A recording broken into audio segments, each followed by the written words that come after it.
So good evening, everyone. Welcome to today's webinar on the surgical management of obstructive sleep apnea. We are honored to have Dr. Vyas Prasad with us today. Dr. Prasad is the Director of Ornithology, Head and Neck Surgery at Nuffield ENT. He is highly esteemed in the field with various qualifications and experiences in the field. Today, Dr. Prasad will cover the latest surgical techniques for managing OSA, such as UPPP, MMA, hypoglossal nerve stimulation. He will also discuss indication, procedure, patient selection, and post-operative care. With that, let us begin our webinar for this evening. Dr. Prasad, the floor is yours. You can put on your slide, Doctor.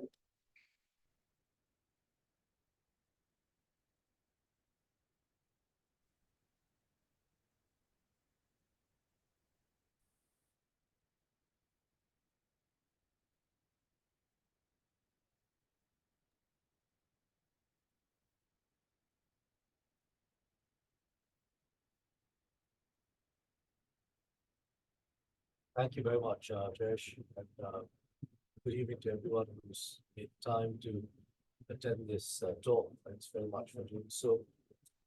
The talk fills out a lot of aspects of sleep disordered breathing and focuses on the surgical management of obstructive sleep apnea.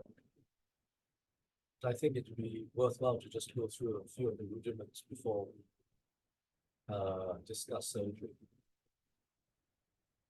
Now, based on the 2009 CDC survey in America, it's about 15 years ago, at that point in time, 50 to 70 million Americans had issues with sleep.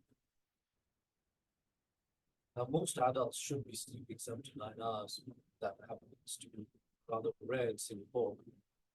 And in this particular study, where nearly 75,000 adults responded, almost or slightly more than a third said that they slept for less than 7 hours.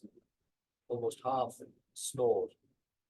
38% showed signs of potential sleep apnea, falling asleep during the day at least once, preceding 30 days.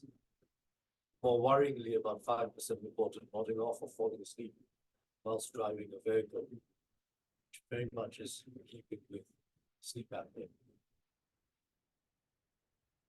Now, for the uninitiated, sleep apnea can be divided into various degrees. If you were to cease breathing, that means that there is a pause between inspiration and expiration of 10 seconds. Then that would be considered as an apneic episode. And if you cease breathing for 5 seconds up to 9, by definition, that is a hypopneic episode.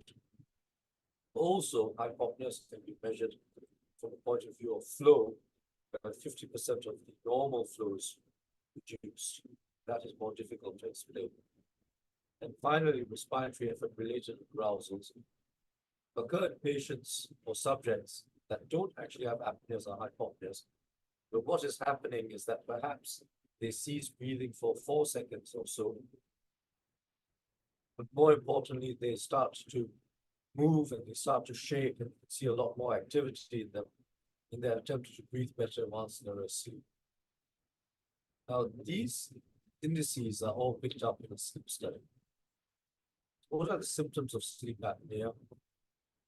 Well, you actually have a circle over here, which is effectively trying to give us the more common symptoms, including impotence, nocturia, fatigue, depression, memory loss.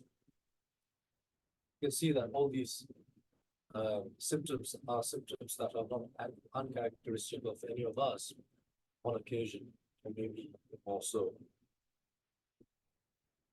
So defining sleep apnea, we arbitrarily define it as if you happen to have 5 to 15 episodes per hour, then that is mild. Moderate 50 to 30, and thereafter severe. So do any of you have sleep apnea? Well, have a look at this and see whether or not there's a potential. You don't have to be particularly overweight.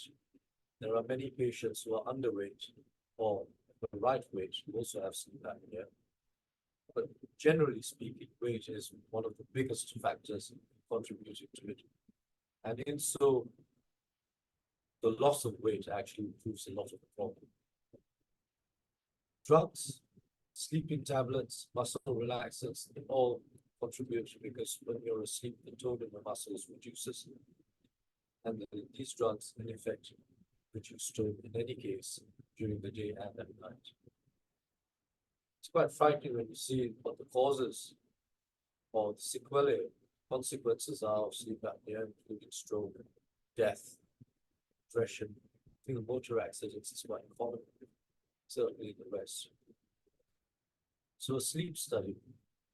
Well, the sleep study is the single most important diagnostic test, and it is a test that can be ordered by various specialists, including specialists such as GPs, but classically respiratory physicians, cardiologists, maxillofacial surgeons, ENT surgeons. So what you see over here, the gentleman on the right is completely hooked up. It's very difficult to sleep in that sort of scenario, just imagine. And in that sort of scenario, such sleep studies could arguably be not very accurate. Nevertheless, these are the sort of sleep studies that take place in a hospital. There are various grades of sleep studies. The first two, which happen in hospitals, are observed, one directly by a human being, the other by a camera. And the lower two grades, that's 3 and 4, occur in the patient's home, and they are not observed. We tend to do the type 3 sleep study for most all patients because it happens in their house, and the information that is gleaned from such a study is good enough to make the vast majority of diagnoses and management plans. The easiest type and the least accurate type of sleep studies, particularly pulse oximeter, finger, maybe a watch bat, that measures your oxygen levels. So this is a watch bat device. I used to use this device quite a bit on my patients for sleep studies, certainly in the first few years whilst I was in private practice. My feeling is somewhat less sanguine, and I think that these studies by such a device, whilst not very cumbersome, are somewhat inaccurate. And they usually under measure the level of sleep apnea. So I've moved on and I've stopped using this particular device, although there are many practitioners who persist in continuing using it. It's a slightly better device for sleep studies. You can see that it's not particularly big and cumbersome. It's got a pediatric version. And I use this more nowadays, and I find that the values and the quality of the sleep study is better than the watch bat. What you see over here, the gentleman on the right, are two straps, one around his torso and the other around his chest. And these are basically sensors which help us work out whether or not there are effort-related arousals, chest heaving up and down, movements that take place, so that gives us a better idea of how disturbed the sleep can be, unbeknownst to the patient. So here we have a patient, and this particular subject is actually in the hospital. So you can see a lot more going on. You can see that there are some wires on a probe forehead that's measuring the EEG. It's got a nasal prong with the nostrils measuring flow, electrodes around the chin and the mandible measuring bruxism, which is part of the stress response when people are having trouble oxygenation in their sleep. And then, of course, the straps around the chest and the abdomen with the oximeter, the finger, and device on the wrist. Sleep is a rather complex affair, and when we do go to sleep, our brain varies in its electrical activity, which ordinarily can be divided into 4 or 5 stages depending on the definition that you're using. But irrespective, these stages of sleep are extremely important, and how we move from one stage to the other seamlessly and how long we stay in each stage matters a lot. The health of our brain, the concentration from a day's work. There is a state of sleep known as the rapid eye movement sleep, where you are dream, feel almost paralyzed. That particular stage of sleep is important for the health of the brain and the purging of toxins, that you don't actually feel like you haven't had night's rest. So this is something that a sleep study is absolutely used. We also assess patients not just with a sleep study, but with another study which is performed. It's a doctored study where we bring them in and they are starved, preferably for 6 hours so that they do not aspirate. And we induce sleep using propofol in the presence and in the company of an anesthetist who is managing that side of things, and with the capacity to intubate a cerebral patient's airway. Procedure takes about 5 minutes, and in effect, it is no different from us examining patients, particularly in our clinic, the scope. But in this particular study, the patient is not awake, it is asleep, supine, almost trying to recreate the situation in their beds without them being aroused, trying to take the scope out as we do the study. The intention in this study is not really to assess the dose, because that can be done in clinic, really to assess the relationship of the soft palate, the back of the throat, back of the tongue, the epiglottis, and the side walls of the throat, as well as the tonsils. So this is a drug-induced sleep endoscopy. Very good to call it that. It also known as sleep endoscopy, which was the original term by the British who invented this procedure in 1991. So here's a video of a sleep endoscopy. I'll just play it for you. It takes a little while, but this is effectively what we do. This over here is the left nostril, and you can see that the structure here is known as the turbinate. It's the septum, just entering the nose from the left-hand side. That's the very back of the throat, start of the nasal pharynx. You see that thing pumping up and down. That's the uvula, the soft palate, as it's billowing up and down. The patient is breathing in and out. You might see an element of shaking or flutter. That's the patient snoring. Now, as we proceed in this study, we can see that there is still an airway from the nose, but it's slowly becoming smaller as the palate rises up. As you go beyond the palate, what you see over here is the tongue base, and it's pushing against the epiglottis and narrowing the airway quite significantly. Almost about 80 to 90% of this collapse is taking place at the level of the tongue base. The tongue base is ordinarily the single most important feature and factor for sleep apnea in the vast majority of adults. So yes, you can see that the tongue base is collapsed. And what we do is we do various maneuvers with the chin, the jaw, to see whether this relieves the pressure in the airway. We turn the head to the left and right, lift the head up as if the patient's. And that gives us a good idea as to where exactly the areas of collapse are and what can be done. So if it involves a chin lift and a jaw thrust, the patient may benefit purely from an advancement device. And almost invariably, the best people to help out with that are dentists who make them bespoke, and we usually refer patients to them. So here we are. These are the sorts of diagnostic information that we get from a sleep-based endoscopy, and we can then decide as to the best form of treatment. So what are the treatment options? Well, behavioral modification, weight loss, sleep aside. These are pretty useful, and in many patients, they're good enough for mild symptoms. As mentioned before, different advancement devices are pretty useful. There is also another device which helps to split the airway open, and that is used either by the nose, the mouth, or both. That's known as CPAP, continuous positive airway pressure. I will not be discussing this in any detail in this talk, because we're going to go towards the third possibility, which are the surgical options. So surgery. Let's start with the nose. Now, you can't snore unless your mouth is open. So try it, but it doesn't really work. So you've got to use your mouth to snore. But snoring and sleep apnea, whilst they are usually linked, can occur independently. And if you happen to have a really bad nose and you're constantly using your mouth, then of course that is not very good, both in children and in adults. And so we try to rectify that by fixing the nose. And there are several operations depending on where the problem is in the nose. Often it's due to allergy, inflammation, rhinitis, rhinosinusitis. So we shrink the tissue over here, which is turbinate.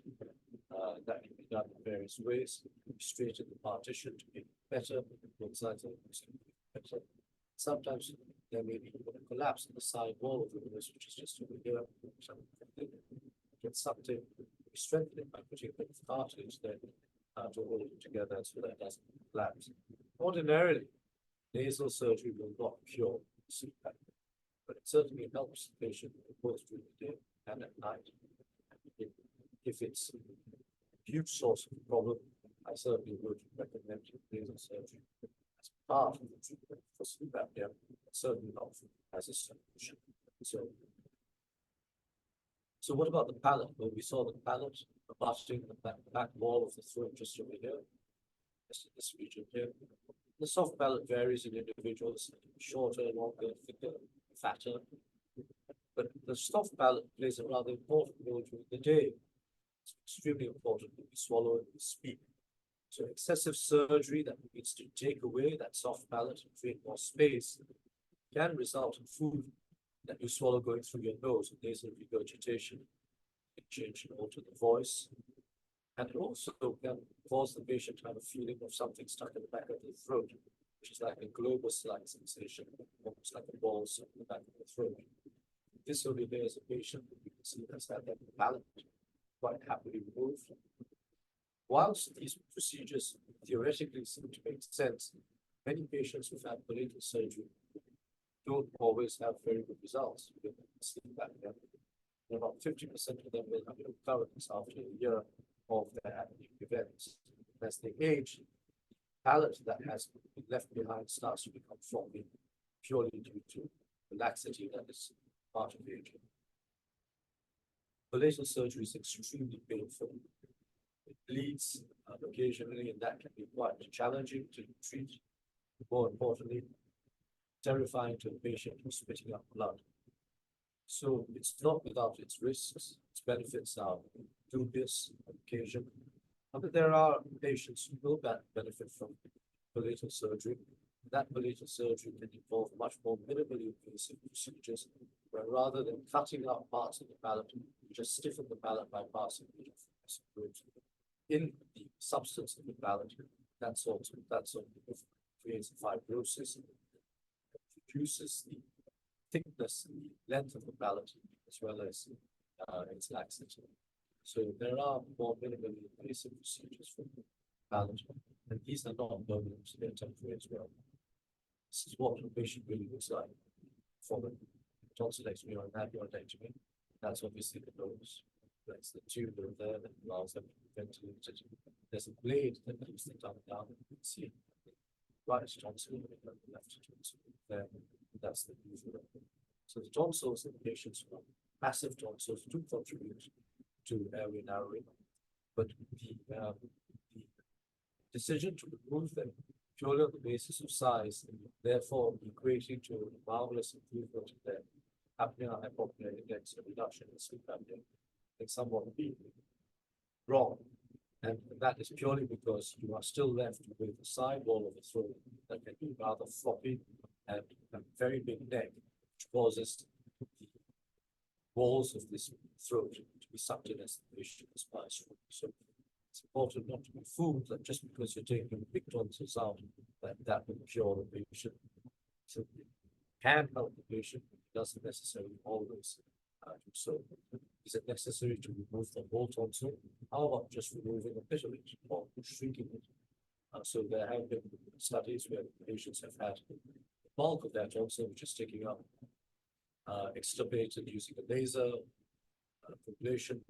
So therefore, absolute tonsillectomy may not be necessary. When you take the tonsil out completely, you cut through the nerves that supply that lining of the tonsil, and that causes a huge amount of pain. Tonsillectomy in an adult is extremely important. painful procedure, and it also has the risk of bleeding. So imagine the operation of the palate with risk of bleeding, operation tonsil with risk of bleeding, and if you decide to go for all three, and operate on those, then bleeding from everywhere, or if lost the tongue base. So it's important to bear this in mind and to basically balance risk versus benefit.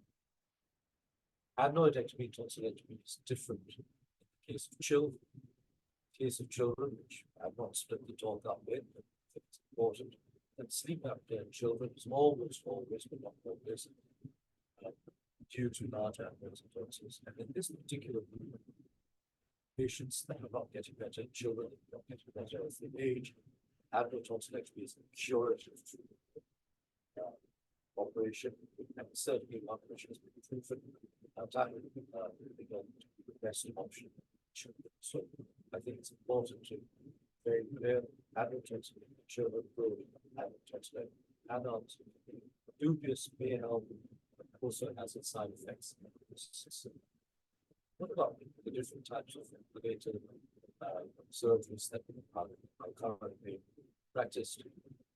Well, there's no shortage of different types of operations that aim to stiffen and trim the soft palate. You can see there's so many colors in here, all the colors of the rainbow. I often said that if there's so many colors, there's so many operations, the likelihood is that one of them is good. So I would be somewhat reticent in saying that the latest surgery is going forward for obstructive sleep apnea. It needs to be discussed, assessed, and thought through very carefully with the risks and benefits to the patient in mind and the likelihood of poor medium to long term.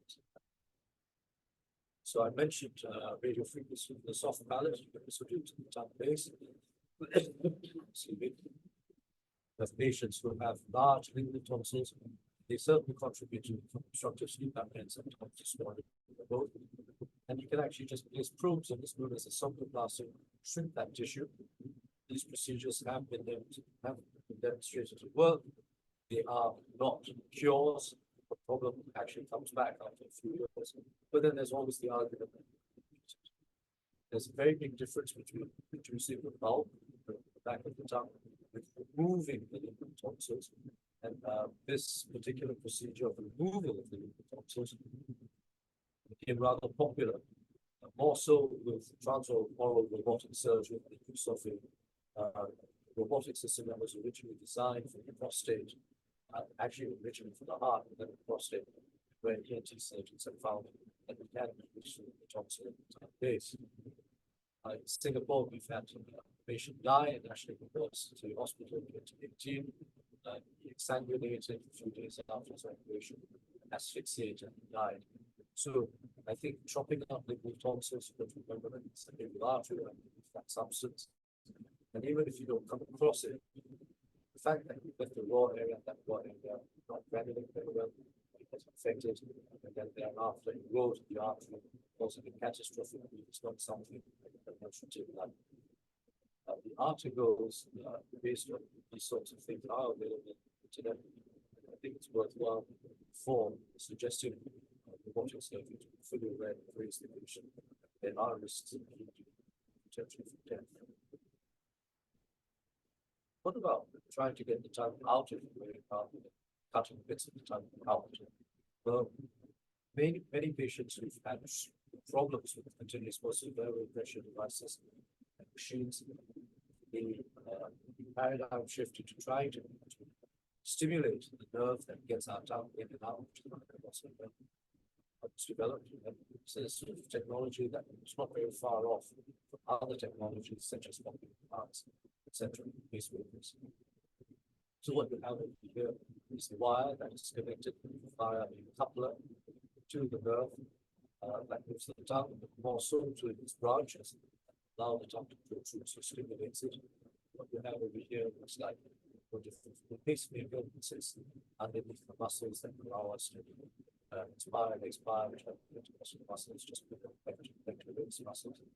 And every time we begin, it sends a signal to the tongue to the front, and most likely lizard-like sort of fair. Here, see the tongue.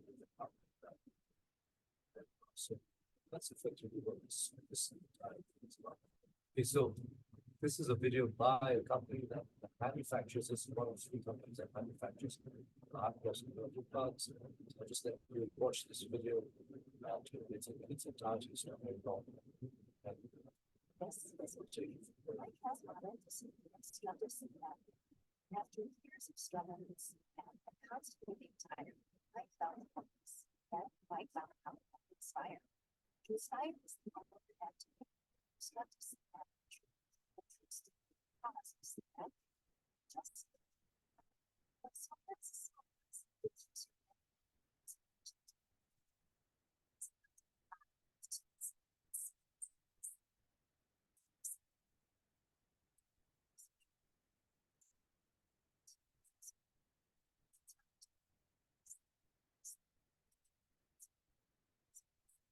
while Mike is asleep, Inspire monitors his breathing. Every time he takes a breath, a gentle pulse moves the tongue out of the way.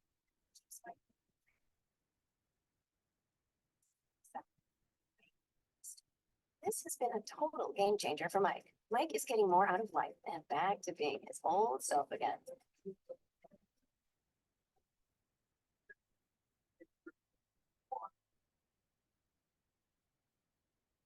Yeah, I'm sorry, I believe the volume was not very good. I Yes. to up it. This is the next type of operation which involves maxillofacial surgeons. I think those of you who are dentists and the audience are probably familiar with distraction techniques of the bone, osteotomies of the fold. And in essence, you're trying to move the mandible and the maxilla forward and then still creating a better elevate posteriorly. These procedures also require technical skill. They don't always work. In fact, to have lateral fracture or collapse, they are likely to help. They also can distort the facial appearance of patients. That's something to bear in mind. And I have seen cases where they have affected the function of the station too. So it's worth bearing in mind that these are operations that will work. So, in conclusion, surgical treatments for obstructive sleep apnea vary, beginning primarily to one of the passage of the apnea. It's important to remember that we're dealing with soft tissue building muscle. Sometimes just dealing with one target, the other two, may not actually fix the problem because it's the artifact of the problem. Results for surgery in children are better than as I mentioned to you before. Obstructive sleep apnea in children is almost always, not always, is about consequences and adverse transmission in children, often at the age of 2 or 3 correspondence. And then surgery in the adult cohort, it's not unfair to say that many patients are grateful and thankful in the short term. But if you actually spend a bit of time seeing your patients over a longer period, so in the next 3 to 5 years, you can find ways and a number of patients come back and they're back at square one. So I think it's important to bear that in mind and also to, in the event that the patient is insistent in surgery, to say that the likelihood of long-term improvement, perhaps, or cure. Thank you very much for attending this talk. If you have any questions, I'd be happy to answer. Thank you, Doctor. So if you have any questions, you can either voice it out or just drop it in the question box there, and Doctor will be able to answer that. Any questions for us? Please go ahead and drop it in the Q&A section.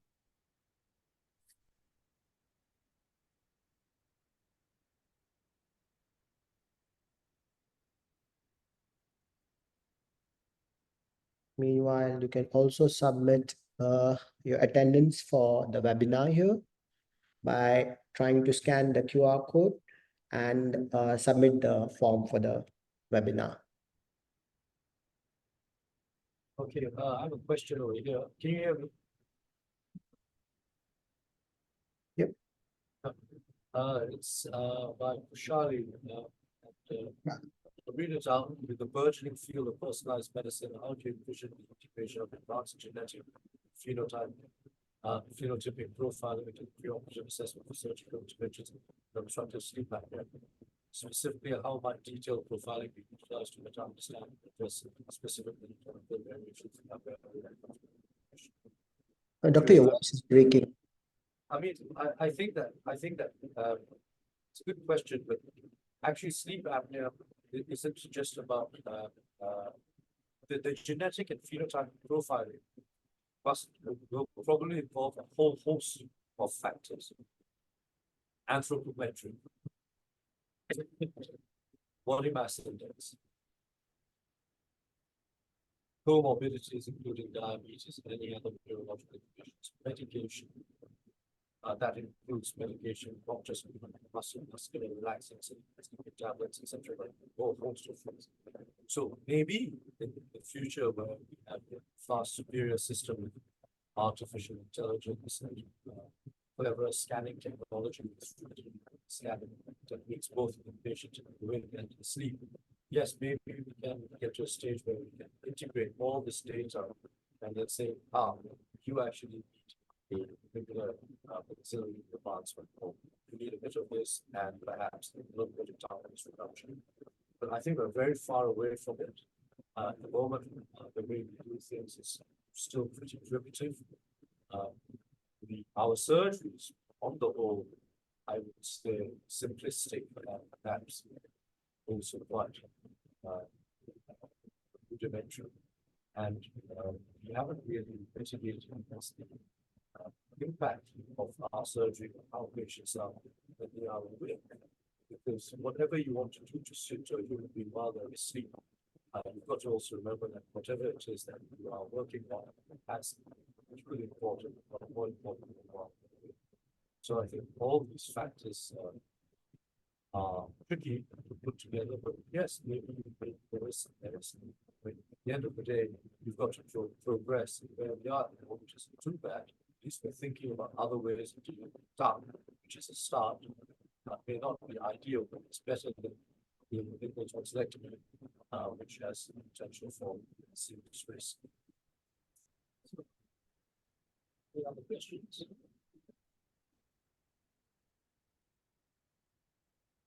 Any other question apart from that? Does it answer your question, Kushali?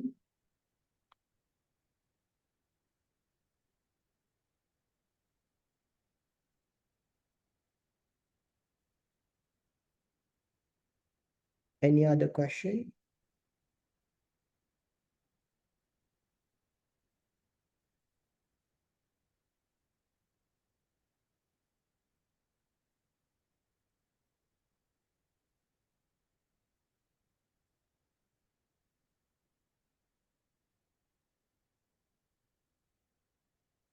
Okay, so if you do have any questions, just either you email it to us at info@nafilacademy.com.sg, or you can WhatsApp us to our number, which is there on this flyer on the left-hand side. You can WhatsApp us or you can email us, and Dr.